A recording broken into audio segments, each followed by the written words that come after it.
Muchas gracias a todos por venir. Mi nombre es Daniel Ureña, soy presidente del Hispanic Council. Y en primer lugar lo que quiero es agradecer a Casa América por abrirnos las puertas de esta fantástica sede, de esta fantástica institución que siempre han mostrado una enorme sensibilidad a difundir y apoyar todos los temas que tienen que ver con Estados Unidos, con los hispanos, con todos aquellos proyectos en los que trabaja Hispanic Council. Así que, bueno, mi agradecimiento al equipo de Casa América por abrirnos las puertas de su casa. Y me acompaña el profesor Borja Cardelús, autor del informe que hoy vamos a presentar. Pero antes de hablar del profesor Cardelús, me gustaría contarles muy brevemente qué es el Hispanic Council, porque seguramente muchos de ustedes es la primera vez que oyen el nombre de esta institución, o no, pero seguramente es la primera vez que participan en un acto que organiza nuestra organización. El Hispanic Council es un think tank, que es una iniciativa que nace de la sociedad civil. Llevamos trabajando desde hace 3 años aproximadamente, desde febrero del 2014, si no me equivoco. De hecho, fue aquí en Casa América donde fue nuestra puesta de largo. Y el objetivo del Hispanic Council es ambicioso, pero no es otro que el de promover las relaciones entre España y entre la comunidad hispana de Estados Unidos. Y para ello venimos realizando diferentes actividades de investigación, de divulgación, de publicación de análisis en medios de comunicación. Estamos realizando una intensa labor de difusión también en redes sociales. Y estamos organizando diferentes eventos. En estos 3 años hemos organizado más de 30 eventos, muchos abiertos al público, otros más privados, y todo ello con el objetivo de concienciar bueno, pues cómo la comunidad hispana de Estados Unidos supone una oportunidad estratégica para nuestro país, para España.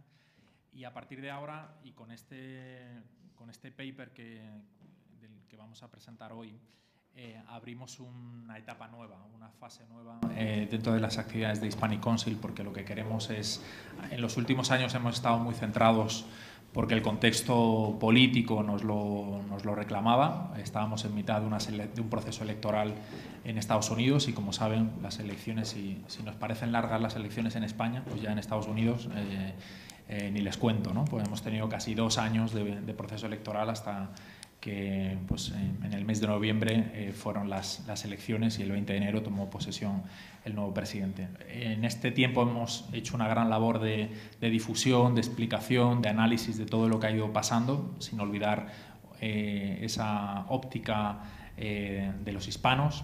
Y a partir de ahora, como digo, el eje de trabajo estratégico que The Hispanic Council va a seguir va a ser el de contribuir a difundir, a recuperar aquellos nombres, aquellas figuras, aquellos personajes españoles que tuvieron un papel muy destacado en la historia de Estados Unidos y en la historia de España también, pero que bueno, pues los libros de historia, al menos en nuestro país, no han prestado el interés y la atención suficiente que se merecen, ¿no? Como es el caso de Hernando de Soto. Hoy estamos aquí para presentar un policy paper, un informe, como decimos, que en estos 3 años hemos publicado como 9 o 10 informes de este tipo, si no recuerdo mal, y en este que hoy estamos publicando y que estará disponible de manera gratuita en nuestra página web, pues posiblemente después de este acto, bajo el título de La sombra de Hernando de Soto entre el misterio y la leyenda. Hernando de Soto es un personaje sobre el que Borja nos va a hablar y nos explica muy bien en su papel.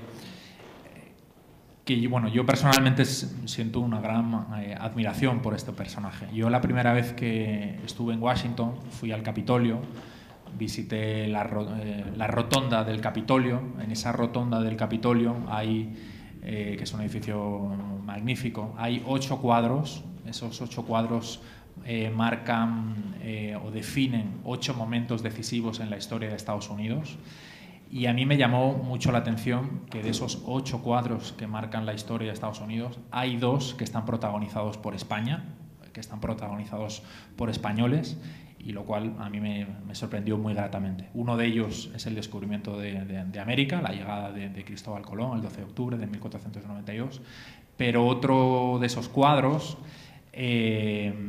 y en los últimos meses, en los últimos años, se ha hecho un gran trabajo para que un español tenga un retrato, tenga un cuadro en el Capitolio, y estoy hablando de la figura de Bernardo de Gálvez, una figura también, un gran héroe cuya obra ha sido y está siendo justamente reivindicada. Bueno, pues ya teníamos una figura muy importante como la de Hernando de Soto, que, como digo, el descubridor del Mississippi, entre otras grandes hazañas, y bueno, pues ese momento ese descubrimiento del río Mississippi está ilustrado en esos cuadros de la rotonda del Capitolio. Y además, bueno, pues como en el paper Borja Cardelús nos cuenta, hay una infinidad de estatuas, de memoriales que recuerdan a la figura de Hernando de Soto. Yo, de hecho, tengo que contar una anécdota que,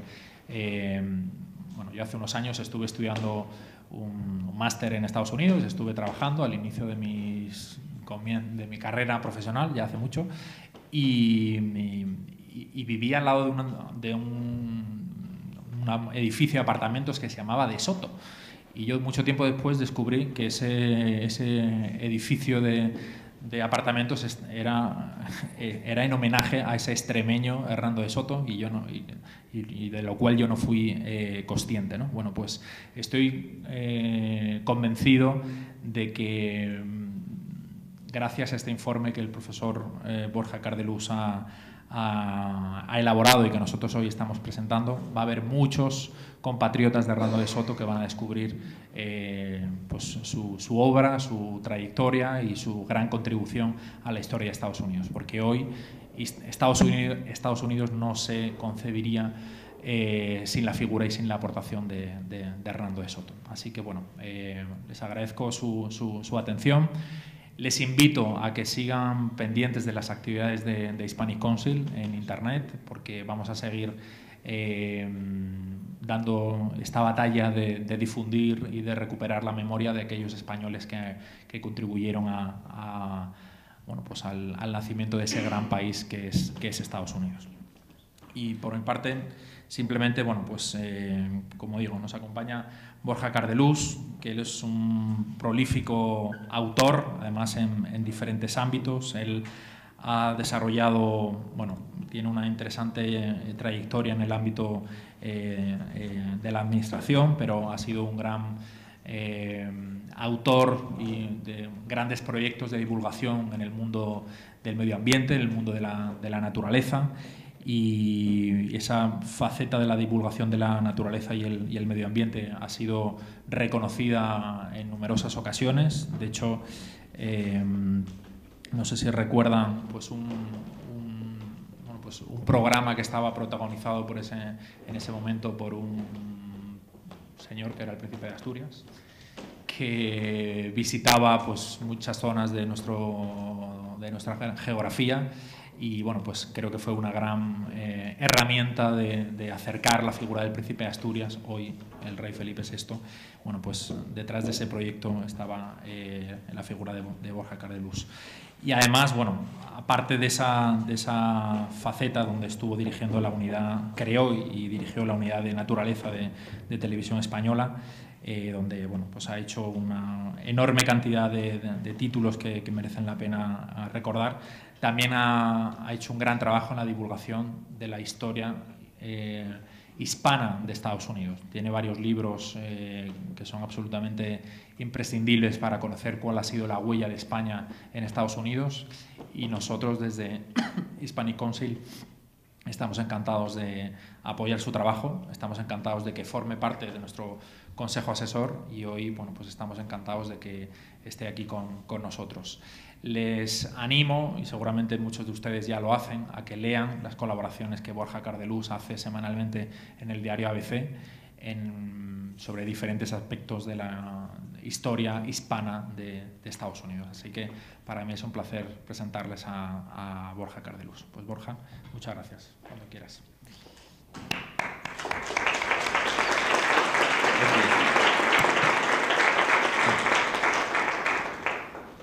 Bueno, muchas gracias a todos ustedes por estar aquí en esta tarde calurosa, que eso ya tiene mucho mérito. El segundo mérito es escucharme a mí, es más meritorio todavía. Y muchas gracias a Daniel por estas palabras, a la Casa de América por su acogida hospitalaria y por darme la oportunidad también de hablar de un personaje también fascinante para mí como es Hernando de Soto, ¿no? Realmente Hernando de Soto pertenece a la nómina de 4 personajes que estuvieron en Estados Unidos y que no son apenas conocidos. Se sabe muy poco de la historia de España en Estados Unidos, pero se asombrarían si supieran que España detentó la soberanía sobre 3/4 partes del territorio actual de los Estados Unidos y detentó esa soberanía durante 300 años. Solamente le quedó un pequeño hueco, pero posteriormente a la soberanía inicial, que fue la que ocuparon los ingleses en el este. Todo lo demás era de soberanía española. Durante 300 años, que es mucho. Esto significa que hay mucho que contar, que hay mucho que registrar y que recordar ahí. Pero los pioneros, los primeros que estuvieron, pasaron por el territorio como sombras fugaces. Por eso he querido llamar a este estudio La sombra de Hernando de Soto entre el misterio y la leyenda. Son 4 personajes en verdad fascinantes porque pasaron, estuvieron, pero no poblaron, no consiguieron nada, no fundaron misiones, no levantaron ciudades ni pueblos, simplemente pasaron. Y por eso son misteriosos. Estos personajes son Ponce de León, que fue el primer europeo en pisar el suelo de los Estados Unidos. Fue Álvar Núñez Cabeza de Vaca, que recorrió todo el territorio de Estados Unidos a pie, en los años 1515, 1520, desde la Florida, donde estuvo varios años como esclavo, hasta el territorio de México, hasta el oeste prácticamente de los Estados Unidos. El otro fue Vázquez de Coronado, Francisco Vázquez de Coronado, que exploró profusamente el este de los Estados Unidos, y el cuarto personaje es Hernando de Soto, que exploró profundamente el territorio del este de los Estados Unidos. Estos 4 personajes son, como digo, misteriosos, legendarios, porque no consiguieron afincar, fueron los siguientes, pero ellos prepararon el terreno, ellos exploraron, ellos fueron los que pisaron y vieron por primera vez las costumbres de los indígenas, de los nativos, los primeros que entraron en contacto con ellos. Y de todos ellos, yo quería destacar un aspecto. 3 de ellos se movieron o están ligados a mitos, a tesoros, porque la presencia, la colonización española, la exploración de España, tanto en América como en Estados Unidos, estuvo ligada al misterio, a la leyenda. Por ejemplo, Ponce de León, su nombre está ligado al descubrimiento de la fuente de la eterna juventud. Está ligado absolutamente. No se sabe si la buscó o no la buscó, pero es uno de los grandes mitos americanos. Vázquez de Coronado está ligado a la exploración de la Gran Quivira, otro de los grandes mitos que se suponía que estaba. Y en cuanto a Cabeza de Vaca, su nombre se relaciona con las 7 ciudades de Cibo, las 7 ciudades de oro que habían descubierto 7 obispos portugueses al huir de la invasión árabe de la península ibérica. Es curioso que los motivos de los españoles de entonces estuvieran ligados a la búsqueda del misterio, a la búsqueda del tesoro, a la búsqueda del mito. Muy distinta la motivación que llevó a los colonos, a los pioneros ingleses al Nuevo Mundo. En cambio, Hernando de Soto no buscó ningún tesoro, no buscó ningún misterio, y sin embargo fue el que más profundamente exploró el territorio norteamericano. Yo en este papel en este estudio he querido destacar 4 o 5 momentos, hitos, que definen la personalidad de este personaje, que realmente es admirable, es fascinante en todos los sentidos. Lo primero, cuando se da a conocer, su primera acción no se produce en Estados Unidos, sino en el Perú, con ocasión de la conquista del Perú por Francisco Pizarro y 175 españoles. Habían llegado a Perú, llevaban tiempo recorriéndolo, y acordaron citarse el emperador inca Atahualpa y Francisco Pizarro en la ciudad de Cajamarca. Bien, Los españoles llegaron primero a Cajamarca y sabían que el emperador había llegado un día antes y estaba en los baños, en los que se llamaban Baños del Inca, situados a unos 15 kilómetros de Cajamarca. Pizarro quiso comisionar a una partida de españoles para que le manifestaran que ya estaba él en Cajamarca y que podía acudir al día siguiente. Y el comisionado para ello fue un jovencísimo Hernando de Soto, considerado el mejor jinete español que haya cruzado el charco y llegado a las Américas. Y esto es importante que lo diga por la anécdota que a continuación voy a relatar. Bien, Hernando de Soto, con otros 5 españoles, se presentó en los baños, salió de los baños, un balneario del Inca, un personaje de la corte inca, y dijo que no podía atenderlos. Hernando de Soto dijo que si no salía el Inca, entraba él con los caballos al balneario, ante lo cual palideció aquel hombre, que se llamaba Apo, por cierto, y a continuación salió y dijo que el emperador Atahualpa, emperador de la práctica totalidad de Sudamérica, porque el imperio inca ocupaba todo Sudamérica, desde Colombia hasta la Argentina. Bien, sale Atahualpa y en principio la conversación es tensa, pero poco a poco entran en relación, como ocurre casi siempre, y acaban teniendo una relación amistosa. Bien, Atahualpa, tengo que decirles que estaba ahí porque tenía interés en ver los caballos. Hubiera podido desmoronar a todos los españoles, a los pocos españoles que habían en cualquiera de los precipicios incas, porque estaba perfectamente informado de sus movimientos, pero le podía la curiosidad de ver los caballos. Bien, en el curso de la conversación, Hernando de Soto, que llevaba las riendas por parte española, vio el interés de Atahualpa, cómo miraba a los caballos, y quiso hacer una demostración. Quiso hacer una demostración de destreza ecuestre. Y quiero ponerles en situación, porque es importante. Consideren que Atahualpa estaba rodeado de su séquito, unas 30 o 40 personas, y que alrededor había 60.000 guerreros incas perfectamente adiestrados para la guerra. Bien, Hernando de Soto se retiró unos pocos metros, empezó a corcovear y a hacer cabriolas y corbetas con el caballo, para fascinación de Atahualpa, pero se enardeció por el momento y entonces se retiró 50 metros y no se le ocurre otra cosa que picar el caballo a todo galope hacia donde estaba el emperador, el inca Atahualpa. A todo galope, a todo lo que daba el caballo. Hasta el punto de que frenó y en la frenada quedó tan cerca el rostro del caballo que sus espumarajos mancharon a Atahualpa, los vestidos de Atahualpa. Bien, Atahualpa no se movió, permaneció impávido, pero todos los demás se retiraron. Esa misma noche Atahualpa ordenó ejecutar a todos los que habían mostrado debilidad, pero él mostró imperiosidad. Quiero decir que esto marca la personalidad de un señor como Hernando de Soto, el valor inmenso. Bien, luego se produjo la conquista del Perú. Al día siguiente, en 30 minutos cae el imperio inca, gracias a la habilidad y al valor de Pizarro y sus hombres, entre ellos Hernando de Soto. Y entonces Hernando de Soto regresa absolutamente rico a su tierra natal y se instala en Sevilla. Él era de Extremadura, pero se instala en Sevilla, casa con una noble, Isabel de Bobadilla, tiene 36 años y con una fortuna equivalente a 200 millones de euros aproximadamente, tiene el porvenir asegurado, es de noble familia, era un segundón, de noble familia, casado con un aristócrata, lo tenía todo. ¿Y qué es lo que hace Hernando de Soto? Invierte todo, empeña toda su fortuna en una nueva expedición. Se hace con el título de adelantado de la Florida y consigue del rey el título de adelantado y la licencia para ocupar la tierra de Bimini, la tierra de Florida, que era una tierra desconocida, que solamente había sido visitada por Ponce de León, pero no se sabía nada de ello. La Florida ocupaba aproximadamente la mitad de los Estados Unidos actuales. Lo empeña todo, deja familia, deja a la mujer y empeña toda su fortuna en montar esa expedición.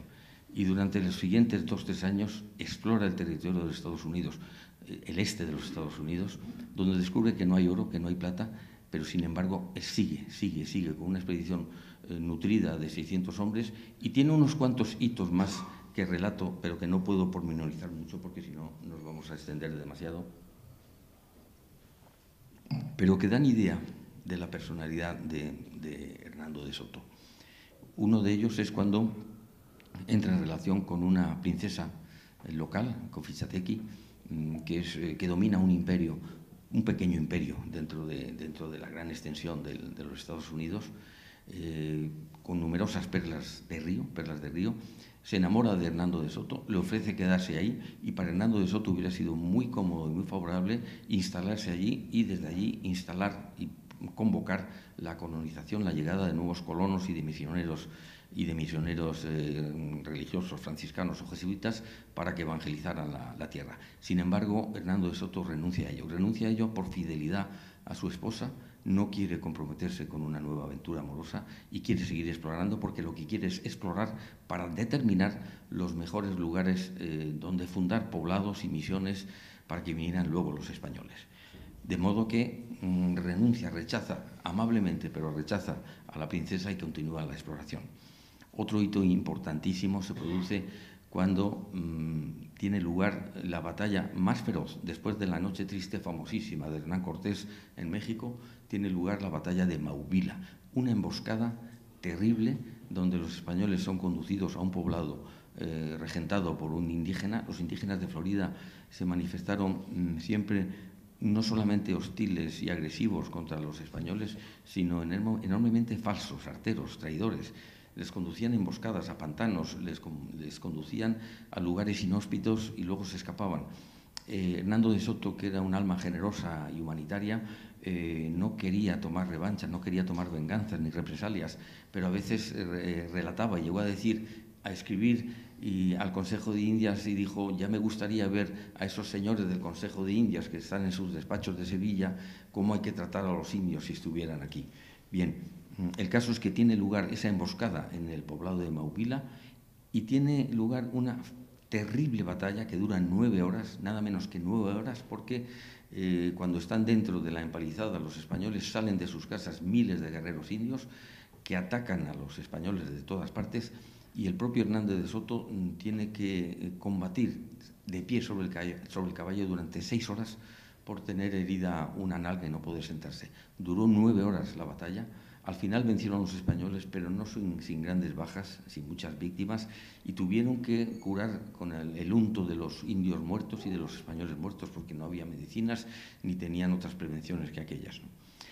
La moral de los españoles llevaban ya un año, más de un año, recorriendo estérilmente aquel territorio, porque si bien Hernando de Soto no quería personalmente buscar oro, su soldadesca sí. Su soldadesca ansiaban sitios donde hubiera plata, donde hubiera oro, donde pudieran establecerse de una manera distinta a la que habían dejado en su mísera Castilla, porque Castilla entonces era tierra miserable, siempre fue miserable, y por eso hubo tantos colonos, tantos pobladores que quisieron ir a las Indias, ¿no? El caso es que no había indias y no había oro ni plata, no había minerales. El lugar era inhóspito, eran unos bosques muy fragosos, eran ríos caudalosos, eran pantanos llenos de mosquitos, caimanes, insectos que no veías, vampiros que descendían de repente sobre, como ocurrió muchas veces, sobre un hombre, le comían la nariz y le provocaban una infección que moría a las 24 horas. Eso ocurrió varias veces, ¿no? Era un lugar inhóspito, los españoles querían irse, querían acabar ya con aquella aventura, pero Hernando de Soto persistía. Y no digamos después de aquella batalla de Maubila, donde no quedó nadie sano, nadie, absolutamente. Hubo muchos muertos, pero todos los demás quedaron heridos y suplicaron a de Soto que acabara con aquella aventura. Pues bien, no solamente no acabó, sino que además en ese momento le informan de que han llegado a la costa, que estaba cercana, un barco para recogerlos y llevarlos a Cuba, de ahí a España. Y en ese barco iba su propia esposa, a la que no veía hace 1 año y medio, Isabel de Bobadilla. Sin embargo, Hernando de Soto pide a sus lugartenientes que oculten esa noticia de la arribada de un barco y decide proseguir la exploración. Es un gesto admirable que define, desde luego, a todo un talante, a todo un personaje. Sigue explorando y a continuación se encuentra con el río Mississippi, el Meshachebé de los nativos, un río importantísimo, que divide en dos a los Estados Unidos, el río más largo del planeta, no el más caudaloso, río que había avistado ya en su desembocadura Álvarez de Pineda, otro gran explorador, pero en su desembocadura el tronco, el grueso del río, lo descubrió Hernando de Soto, por eso figura, como ha dicho perfectamente Daniel Ureña, en el Capitolio de Washington en un precioso cuadro, y allí decide que es un buen sitio para asentar la colonización española. Pero todavía quiere más. Pasa al otro lado del río. Para los indios nunca habían conseguido cruzar aquel río enorme. Hernando de Soto, con esa facilidad española para improvisar, pues construye unas barcas utilizando troncos de los árboles que hay ahí y consigue cruzar el río en pocos días, lo que provoca la admiración de los nativos y su creencia de que es un dios o un semidios, lo que tendrá luego repercusiones, como veremos. El caso es que cruza el río y va hacia el otro lado. Estuvo a 400 kilómetros de Vázquez de Coronado, que a su vez estaba profundizando en el oeste de los Estados Unidos, pero no llegaron a encontrarse. No se sabe qué hubiera ocurrido si se hubieran encontrado. Bien, el caso es que vuelve, no le gusta la tierra al otro lado del Mississippi es enormemente desértica, es muy árida, mucho más que al oeste del río, y decide que es tiempo ya de asentar la colonización española, de fijar los sitios donde han de fundarse pueblos y misiones. Fíjense ustedes, estamos hablando de que está pensando en colonizar, en fundar pueblos y misiones en el territorio de los Estados Unidos, ¿no? Cómo hubiera cambiado la historia si no hubiera ocurrido lo que ocurrió a continuación. Y lo que ocurrió a continuación, de ello no tuvo la culpa un ejército, ni los indios, ni las emboscadas. Tuvo la culpa un simple mosquito, que pica a Hernando de Soto una noche y le inocula la malaria. Bien, Hernando de Soto, al cabo de una semana, se ve aquejado de fiebres, piensa que es una cosa pasajera, pero las fiebres van a más y él mismo comprende que tiene el paludismo y que va a morir.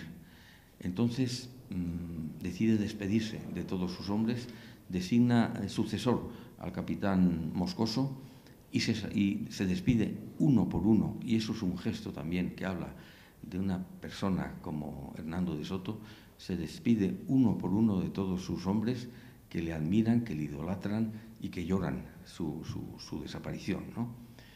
Muere de Soto y los hombres le entierran con una ceremonia normal, le entierran físicamente bajo tierra, pero los indios empiezan a recelar algo. Los indios de la comarca, con los que habían establecido relaciones amistosas, pero relativamente amistosas siempre, porque con los indios de Florida nunca las relaciones fueron amigables del todo. Sospechan porque ven nerviosismo en el campamento español, no ven a Hernando de Soto y empiezan a sospechar que ha muerto.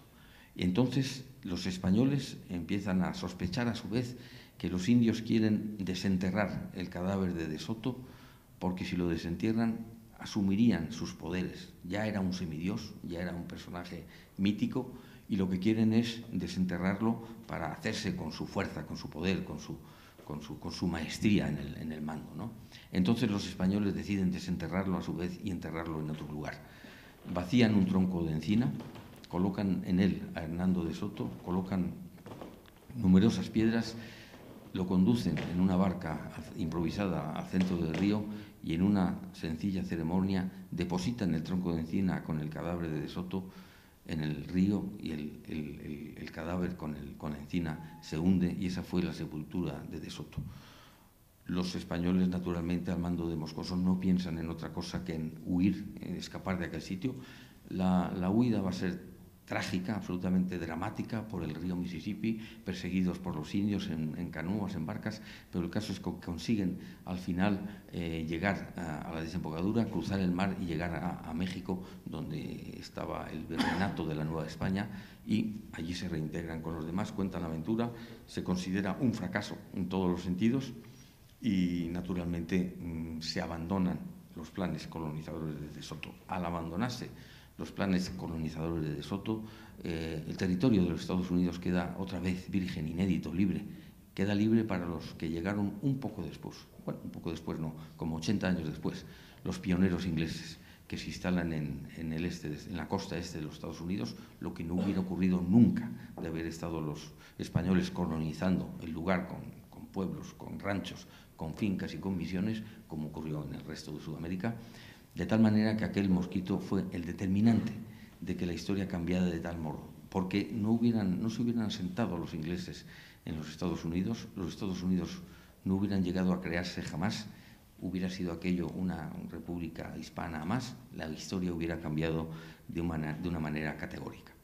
Estos son los hitos que demuestran que Hernando de Soto era un hombre, primero, inquieto, porque la inquietud le llevó a las Américas cuando era un segundón que podía haberse quedado ahí, cuando era un hombre rico que podía haberse quedado en Sevilla disfrutando de su fortuna y de su familia, que tenía valor, como demostró ante el Inca Atahualpa, que tenía una generosidad enorme, que tenía una convicción sin límites, una determinación a prueba de todo, absolutamente de todo, y que solamente le frenó quien frena a todos los proyectos y a todos los deseos y a todas las personas, que es la muerte. Por eso De Soto hoy es una persona que suscita admiración en Estados Unidos. Es uno de los grandes exploradores de los Estados Unidos, porque los Estados Unidos no tienen exploradores. Es decir, la historia norteamericana tiene los colonos que se asentaron como granjeros modestos con sus familias, que hicieron poco a poco el gran país que son hoy los Estados Unidos, es evidente, pero los personajes, el mito, el misterio, la leyenda, eso pertenece a la exploración española. Y por eso hay tantos hitos en los Estados Unidos que recuerdan a Hernando de Soto. Hay plazas, hay monumentos, hay calles, hay parques, hay, como ha dicho Daniel, edificios. Hubo un coche que se llamó el De Soto y no era un simple modelo, no, era una marca, una marca de la Chrysler que tuvo muchísimo éxito y que llegó a vender más que la casa madre, que la casa Chrysler, ¿no? De manera que De Soto tiene también un centro de interpretación que yo les recomiendo que vayan a él, que está en Bradenton, en Florida, muy cerca de donde desembarcó De Soto. Ahí está plagado de recuerdos de Soto, está el sitio donde desembarcó, los lugares que recorrió. Hay un sendero que se llama De Soto que trata de reconstruir el itinerario de Soto de 12.000 kilómetros, recorrió aproximadamente 12.000 kilómetros. Los historiadores pugnan por saber cuál fue el itinerario preciso. Allí donde se supo que estuvo hay un monumento, hay un monolito diciendo por aquí pasó De Soto, de tal manera que la figura de Soto, como digo, está entre el misterio y la leyenda y realmente es merecido. Muchas gracias.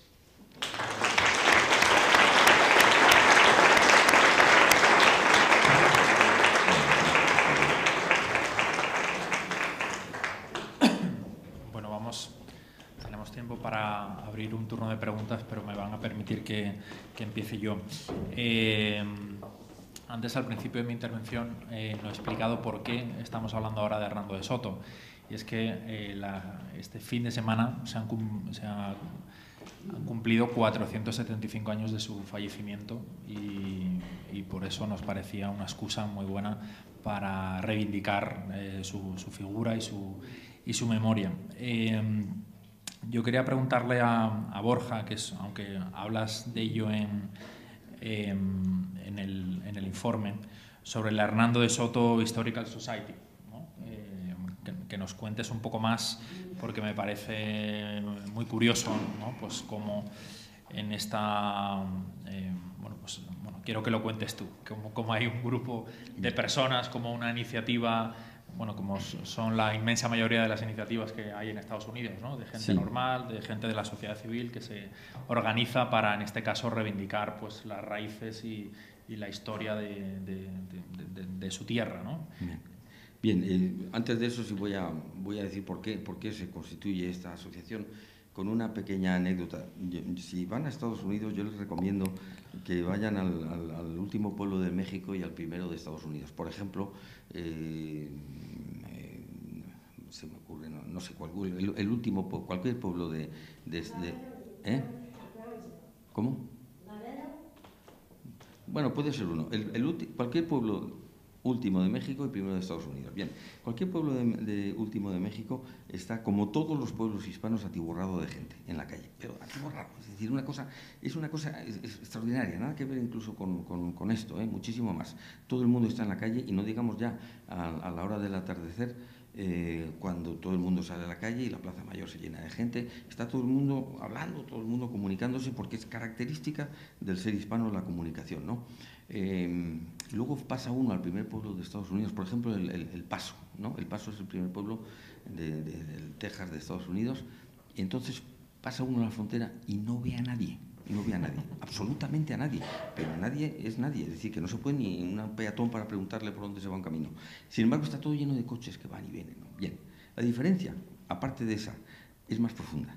La diferencia es que en el pueblo hispano, las gentes que están comunicándose todo el rato, se van a su casa y ahí se fue todos, ahí acabó toda la comunicación y todo lo demás. En cambio, en el primer pueblo, en los pueblos de Estados Unidos, donde no se comunican, la gente está acudiendo a centros, a casas, para organizar cosas. Es lo que se llama la sociedad civil. Y la sociedad civil es la Historical Society de Hernando de Soto, de la que ha acabado de hablar Daniel Uraña. Bien, en Estados Unidos son muy proclives a hacer sociedades, a reunirse para hacer cosas concretas. Y una cosa concreta es esta que hace la Historical Society sobre Hernando de Soto. Es permanente, tiene una serie de, no sé si son 250 o 300 miembros permanentes que pagarán sus cuotas, me imagino, y organizan todos los años actividades relacionadas con Hernando de Soto, y sobre todo en el mes de abril, que es cuando se produjo el desembarco. Hay un simulacro de desembarco de Hernando de Soto en las playas de Bradenton, en Florida, organizada por esta sociedad. Hay también, dan becas, por ejemplo, un becado de Barcarrota, que es uno de los dos sitios donde se supone que pudo nacer Hernando de Soto, el otro es de Jerez de los Caballeros, yo me inclino más por Jerez de los Caballeros, pero un becado de Barcarrota es estimulado, es becado, digamos, una persona de Barcarrota para que realice estudios. Esta sociedad realiza otras muchas acciones relacionadas con De Soto, como un campeonato de golf, como un campeonato de pesca, campeonatos de todas clases, juegos, acuden a hospitales, se visten ellos con los atavíos de los conquistadores españoles, de tal manera que mantienen viva la llama de Hernando de Soto. Y es un espectáculo acudir a Bradenton en el mes de abril, porque digamos que toda la atmósfera está impregnada del recuerdo de Hernando de Soto y se le hace revivir, de alguna manera 400 años después. Y por eso es una sociedad muy activa, y ya quisiéramos nosotros en España guardar la memoria de las cosas con estas sociedades civiles, con esta admirable sociedad civil norteamericana, y que no se nos fuera las cosas en hablar, protestar, quejarse, y ahí se fue todo, ¿no? Bien. Tenemos por aquí un señor que nos ha pedido la palabra y luego tenemos por ahí. Les voy a pedir concisión en las intervenciones para que puedan participar el mayor número posible de personas. Vale, muchas muy gracias. Bien. Muchas gracias. ¿Se oye bien? Sí, perfectamente. Bueno, mi nombre es Feliciano Correa, soy cronista oficial de Jerez de los Caballeros, académico correspondiente de la Historia y académico numerario de la Real Academia de Extremadura. Me interesa mucho la figura de Hernando de Soto como paisano mío, y he leído, como seguramente han leído los ponentes, en algunas enciclopedias y en otros libros, que a raíz de mini congresos organizados en la ciudad de Barcarrota, la enorme confusión que se produce sobre el lugar de nacencia de Hernando de Soto, cuando no debería de ser esta confusión a estas alturas de la investigación y de la historia. Si me permite la mesa, voy a citar 2 o 3 fuentes que podían servir a quien tenga interés por el tema. En primer lugar, la confusión surge por 28 palabras del Inca Garcilaso de la Vega en su Historia de la Florida, que son 28 palabras que aluden únicamente a que con el dinero que hubiera ganado bien podría adquirir tierras en Villanueva de Barcarrota, que son sus tierras, dice. Yo no niego, ni otros historiadores, que pudieran tener tierras.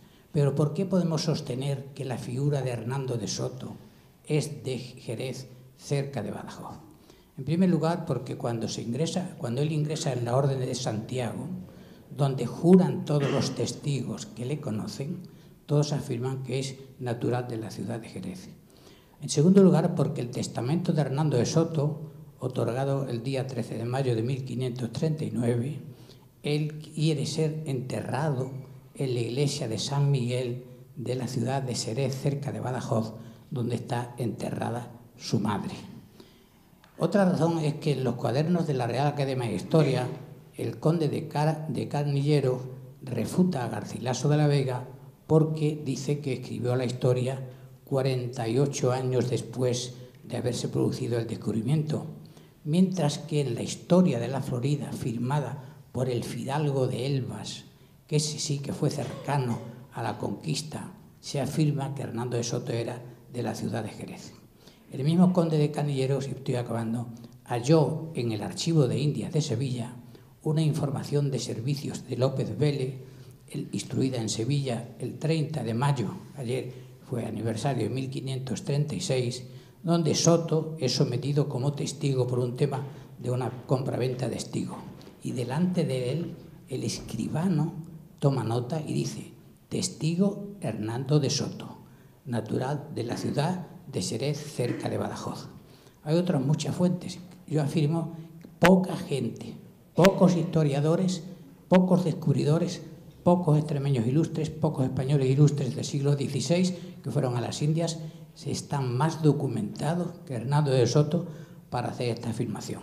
Termino diciendo que hay una real cédula de Carlos I de 1538, donde declara Suárez Vázquez de Moscoso, regidor de Badajoz, y afirma: conozco al dicho Hernando de Soto, sabe que es natural de la ciudad de Jerez. Hay enciclopedias como la de la revista Occidente y otras que están errando, dale que te pego, y de luego todos los congresos que se han celebrado en Barcarrota, que son patrocinados por el Ayuntamiento de Barcarrota, pues dicen esto. Los caballeros de Bradenton son muy bien recibidos y agasajados en Barcarrota y siguen repitiendo cada año la mascarada de que nació en Barcarrota. Muchas gracias. Muchas gracias por su aportación. Sí, bueno, yo ya he dicho que soy también partidario del origen de Jerez de los Caballeros de Soto, ¿no? Barcarrota no es una, yo creo que no viene a cuento. Realmente él era de Jerez de los Caballeros. Muy bien. Pero bueno. Sí, había otro señor que nos había pedido por ahí. Le pido concisión también para que podamos tener más intervenciones, por favor. Y luego había otra mano pedida por aquí adelante. Sí, pero ya prácticamente me ha contestado. Simplemente que en Jerez de los Caballeros hay un monumento en honor de Hernando de Soto y ya me lo aclararon. Muy bien, muchas gracias. Adelante. Sí, en primer lugar, sí, adelante, por favor. Felicitar al profesor por su conferencia, que ha sido sumamente ilustrativa. Realmente es poco conocido este héroe de la exploración de los Estados Unidos. La pregunta que quería hacerle es si hay dificultades para obtener fuentes de información, que me imagino que no deben ser abundantes. En la intervención de quien ha hablado antes se han citado algunas fuentes. Quería saber qué fuentes de información hay sobre toda esta extraordinaria hazaña. Y al presentador una pequeña matización. Hay 8 cuadros, pero uno es español, porque Cristóbal Colón, según todo lo que se sabe, era genovés. Bueno, lo que pasa es que no solo sale Cristóbal Colón en ese cuadro, van con las banderas de Castilla y tal, pero bueno, acepto el comentario. Otro día hablaremos sobre ese asunto. Muchas gracias. Bueno, documentación, claro que hay mucha, sobre todo la del Consejo, la del Archivo de Indias. El Archivo de Indias es una fuente de información absolutamente impresionante y profunda. Además, los archivos de Indias contienen una cantidad de legajos y documentos, todos en magnífico papel, en magnífica tinta, que se conserva perfectamente, y constituyen, desde luego, la cantera de investigadora más exhaustiva que puede producirse. Claro que no es fácil ir al Archivo de Indias de Sevilla y embutirse ahí en los estudios. También hay muchas cosas publicadas, puede usted acudir a cualquier libro de Hernando de Soto, a la Biblioteca Hispánica, por ejemplo, que hay en Madrid, magnífica, extraordinaria, la mejor biblioteca sobre temas hispánicos del mundo. Allí introducir el nombre de teclear Hernando de Soto y verá muchísimos libros que salen, y de ahí, como se hace en la investigación, unas cosas le llevan a otras, ¿no? Y al final de todo, si consigue acceder al Archivo de Indias, del cual se habrá explorado un 5 o un 10% nada más, todo lo demás está inédito todavía, porque la España de entonces era tremendamente burocrática en el sentido de que documentaba absolutamente todo, ¿eh? Todo está documentado. Cualquier acto, cualquier relación, cualquier episodio se documentaba exhaustivamente y quedaba en el archivo de Indias y se hacían incluso 2 copias, ¿no? De tal manera que yo le recomiendo acudir a la Biblioteca Hispánica primero y a partir de ahí, una vez que ya se haya documentado suficientemente, investigar ya en las fuentes originales, que son las buenas, que son las del archivo de Indias, más difíciles, más tedioso todo, más complicado, pero accesible. Muy bien. ¿Tenemos alguna pregunta más? Tenemos una señora por ahí. Yo tenía curiosidad por saber qué pasó con Isabel de Bobadilla. Pues Isabel de Bobadilla recibió la noticia de la muerte del adelantado con mucha pena. Primero tuvo muchísima pena cuando acudió a la costa, porque ella se instaló en Cuba para tratar de acercarse más a su esposo, y de ahí incluso se acercó aún más y llegó a la costa, que fue cuando coincidió tras la batalla de Maubila, pero regresó a Cuba y regresó a Sevilla, y años después, una vez que los exploradores, los restos más bien de la expedición, unos restos absolutamente desaliñados, una desvencijada expedición, maltrecha, unos pocos, 60, 70 personas que llegaron vivas de la expedición inicial, cuando llegaron a México lo contaron todo y la noticia llegó con la lentitud habitual de las épocas de entonces, llegó a Isabel de Bobadilla y simplemente pues veló su memoria. Muy bien. Pues mire, no lo sé, este extremo no lo sé. Tenemos ahí otra pregunta. ¿Qué hizo que trascendiera la figura de Hernando de Soto hacia los americanos? Cuando ha habido, así, no fundó ciudades, es decir, ha habido otras grandes figuras que los americanos han ignorado totalmente. ¿Por qué a Fernando de Soto no solo no lo ignoraron, sino que lo pusieron en el sitio preferente? ¿Como a cuál figura se refiere que han ignorado? Bueno, hay dos. Fernando de Galvez, por ejemplo. No. En realidad no. En los Estados Unidos conservan la memoria fiel de casi todos los que estuvieron allí. Ya quisiera por nosotros conservar la memoria de nuestros héroes, ¿no? Y es que, como les he dicho antes, la ocupación de Estados Unidos por parte de Inglaterra fue una ocupación sin héroes. Eran simplemente campesinos que iban progresando desde el este hacia el oeste, pero no hubo héroes. Lo que caracteriza la exploración, la conquista de América por parte de España es que estuvo plagada de episodios heroicos, plagada de nombres, plagada de épica. La exploración inglesa no tuvo épica ninguno. Y por eso los americanos, que reconocen mucho la historia y que desde luego son mucho más objetivos a la hora de enjuiciar y de valorar los hechos de los españoles, que en la propia Hispanoamérica tienen en gran estima a estos hombres, a estos nombres. Hablemos de estos 4 que mencioné anteriormente, pero hablemos también de Juan de Oñate, de Tristán de Luna, de Junípero Serra, de Vázquez de Coronado, que lo he citado anteriormente, y de Bernardo de Gálvez. Sin Bernardo de Gálvez no se hubiera producido la independencia de los Estados Unidos. Otra cosa es que no sean conocidos estos personajes a un nivel más popular, mucho más, mucho más extenso, mucho más público. Y eso se debe a que no ha habido cine sobre ellos, ni cine ni televisión, que es lo que otorga realmente popularidad profunda a los personajes.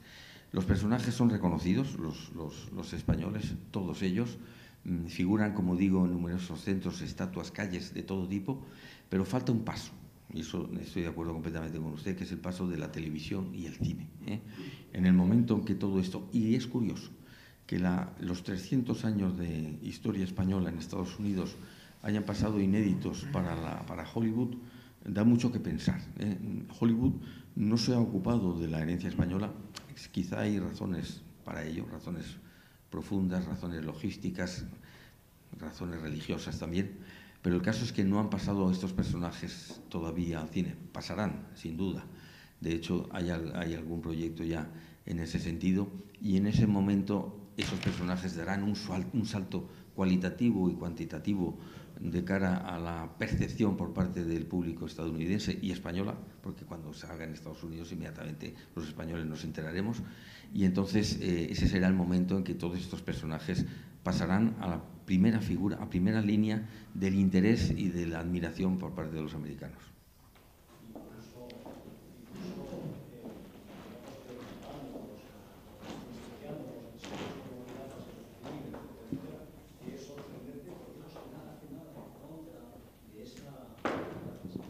Ese tipo de cine que en general parece que es beligerante contra las hazañas de aquella época, ¿no? Sí. De los españoles, de los descubridores. Sí, ha mencionado Piratas del Caribe. En Hollywood hemos tenido algunos enemigos profesos. Uno de ellos es Steven Spielberg. Realmente poner a los españoles como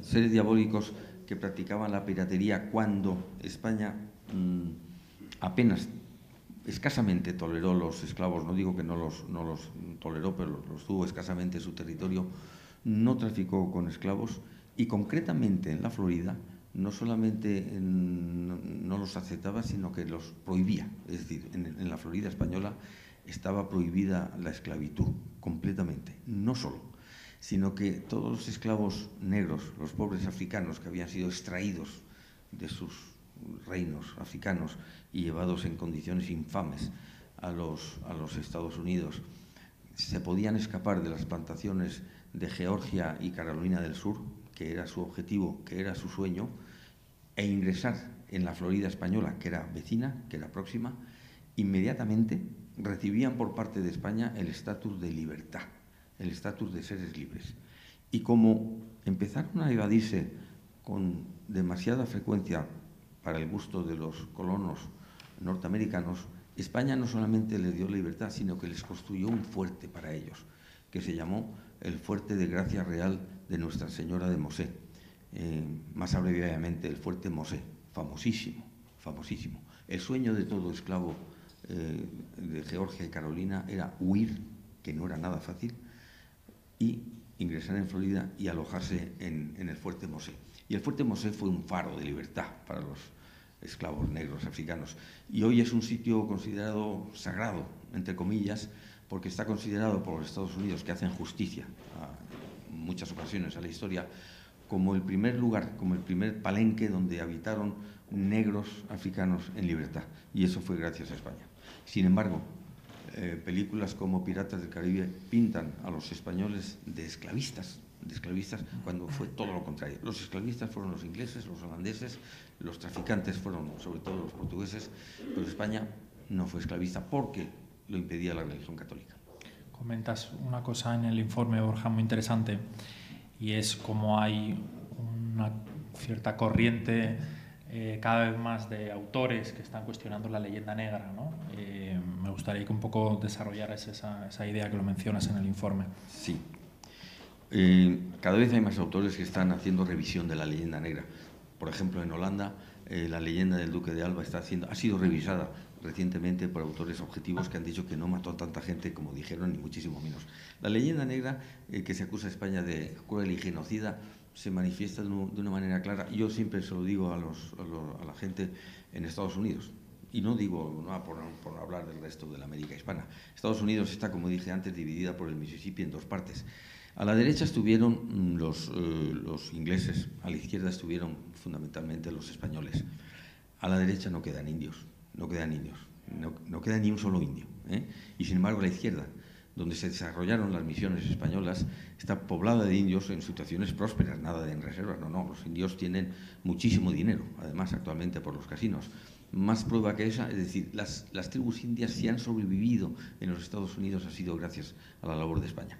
Pero claro, es necesario hacer algo más, no podemos solo quejarnos como hacen en los pueblos del norte de México, no, es que es necesario hacer algo más. Y en este sentido, me permito anunciar, pues estamos trabajando, y Daniel activamente también colabora, estamos intentando montar fundar, por así decirlo, la redundancia, una fundación que se llama Fundación Civilización Hispánica, que acceda, que impulse, que promueva la realización de series de televisión, de películas, de exposiciones, de redes sociales, de libros ilustrados, para dos objetivos: combatir la leyenda negra, y no significa irse al otro lado, sino simplemente mostrar la verdad, que España no fue genocida, que no fue cruel, que no extinguió a los indios, sino que los conservó.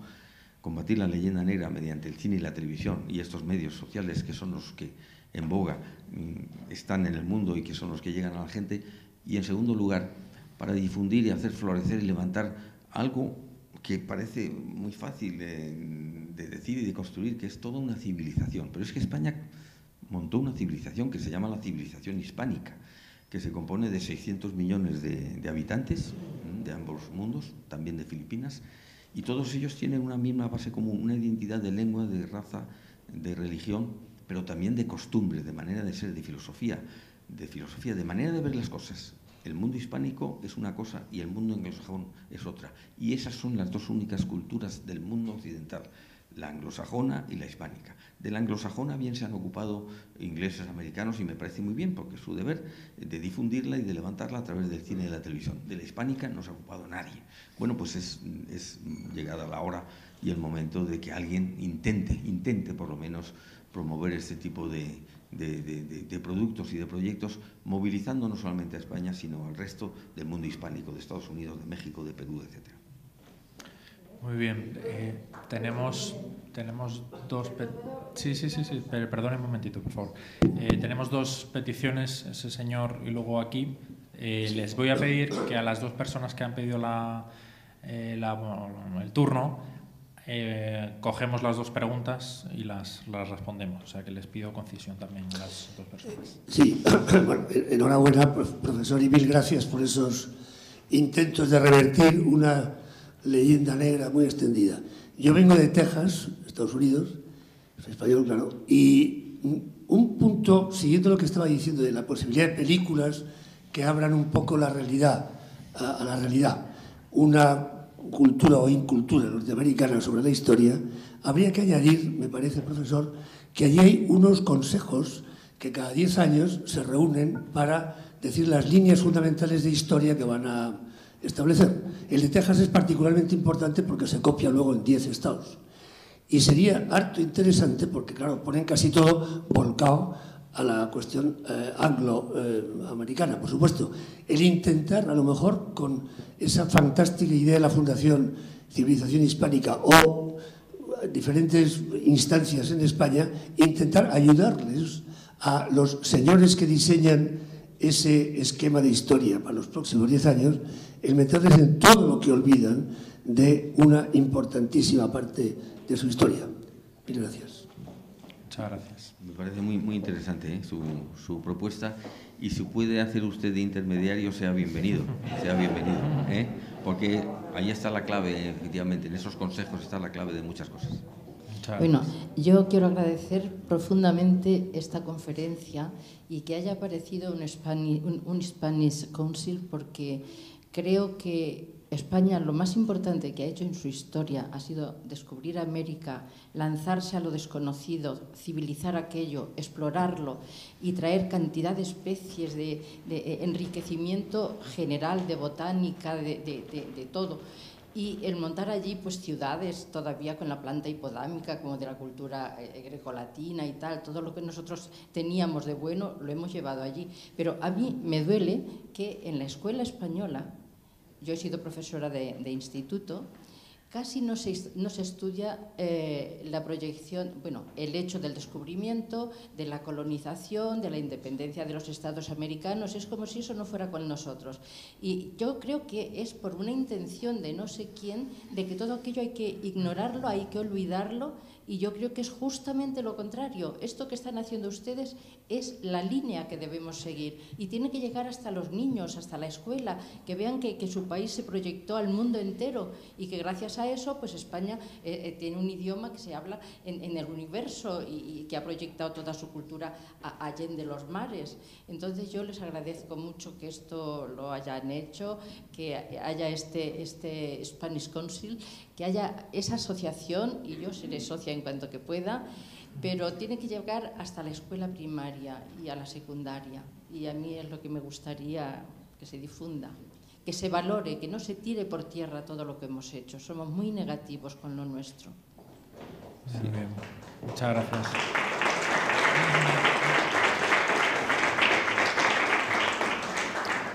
Yo desde luego me sumo a estos aplausos tan merecidos. Tiene usted toda la razón, tiene toda la razón. España no solamente es olvidadiza, también es desagradecida. Por ejemplo, y no hablo solamente de España, cuando digo que el mundo hispánico tiene una raíz común, una identidad común, una igual manera de pensar, es por algo. ¿Sabe usted que Hernán Cortés no solamente conquistó México, pero conquistar México parece una cosa peyorativa, pero en realidad lo que hizo fue liberar a pueblos oprimidos, de la misma manera que hizo Pizarro. Hernán Cortés liberó a unos pueblos que estaban dominados por una tiranía, que era la azteca, verdadera tiranía que hacía sacrificios humanos. Prueba de ello es que pueblos como los tlaxcaltecas se le unieron en el avance y otros pueblos agradecieron mucho liberarse de esa. Luego de Hernán Cortés, a partir de ahí, unificó México, extendió sus fronteras hasta Panamá por un lado y hasta Colorado por otra. Es decir, hizo un país muchísimo más grande que Europa, llevó el ganado, llevó muchísimas industrias, llevó agricultura, llevó colonos, fundó pueblos y fundó la moderna nación de México, como reconoce felizmente últimamente una buena parte de la población que se está trasladando ya a la cultura general. Construyó México. Hay un libro magnífico de Miralles llamado Hernán Cortés, constructor de México, que ha cambiado muchísimo la idea que hay sobre México. Pero lo que quería decir es que con toda esta labor de Hernán Cortés, humanitaria, culta, constructora de un país, en México no hay una sola estatua que recuerde a Hernán Cortés. Ese es el desagradecimiento español, de todos nosotros. Eso es lo que hay que corregir. Efectivamente, tiene usted toda la razón. Bueno, señores, muchas gracias a todos por su tiempo, por su interés y les animamos a que sigan nuestras actividades. Nosotros vamos a seguir trabajando en esta dirección y con este informe de Hernando de Soto lo que queríamos era reivindicar su figura, su espíritu, su aportación. Y ahora en Estados Unidos hay muchos que cuestionan a los hispanos, que cuestionan que hablen en español, que les molesta que hablen en español. Nosotros vamos a seguir trabajando para demostrar y recordar que los hispanos no son unos recién llegados a Estados Unidos. Y es que hoy no se puede entender Estados Unidos sin la aportación de los hispanos, ¿no? Y por tanto, bueno, pues nosotros vamos a seguir trabajando, poniendo nuestro granito de arena en esa dirección. Así que, señores y señoras, muchas gracias por su asistencia.